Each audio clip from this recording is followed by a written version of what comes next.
First and foremost, I think it was a Thursday, I received information from a private person who then told me that there was this story that was going to come out, that they were told to leak it out into the paper.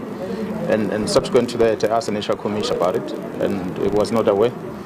And I showed him the correspondence eventually that came to my attention. It was a Thursday, and where they were making a reference to the information that they received, a complaint that they received, which they alleged on the letter that it came from the Minister of Police. That can you please check whether is it true that it's a complaint from the ministry? And unfortunately, that didn't happen at the time until the letter came out into the media space on a Sunday. And that was only then when I had a conversation with the National Commission about it. And we then later in the afternoon saw those statements that were alleging that there was never such. But because there was a letter that was written to me, which I must first indicate that the letter, it being written, it did not start with the letter being written. It started by I-Ipid office, head office, contacting a district commissioner, Jaran Gubani, where they phoned him and they said they want a copy of the inquiry that was registered in relation to the case of Kalagabusha Prison Correctional Facility. I then told the district commissioner that if they come there, you must assist them whatever way they want assistance. So they arrived at Richards Bay. They drove from Pretoria. They came to Mpangeni to ask for the inquiry. And when they arrived there, they were told that no, the inquiry is they must ask the deputy provincial commissioner, that was Major Jaron Gopozi. Jaron Gopozi came to me and he said, no, there's someone from I-Ipid at Mpangeni police station who says that they want a copy of the inquiry.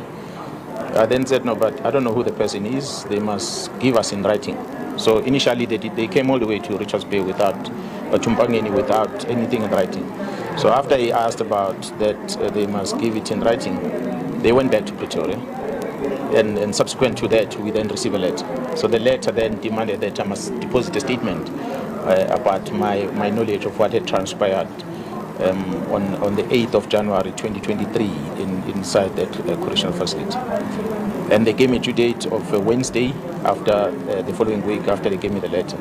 Then on a Sunday, that letter was in the media. On a Monday, after meeting with the lawyers, we then wrote to I-Ipid and the minister asking them to finish us with a complaint that they said they were basing the investigation from. The ministry office responded in an email telling me that no, they don't know anything about it. I must ask I-Ipid. So in I-Ipid's letter that we wrote to them, they've never responded. That was a Monday after the news broke on a Sunday.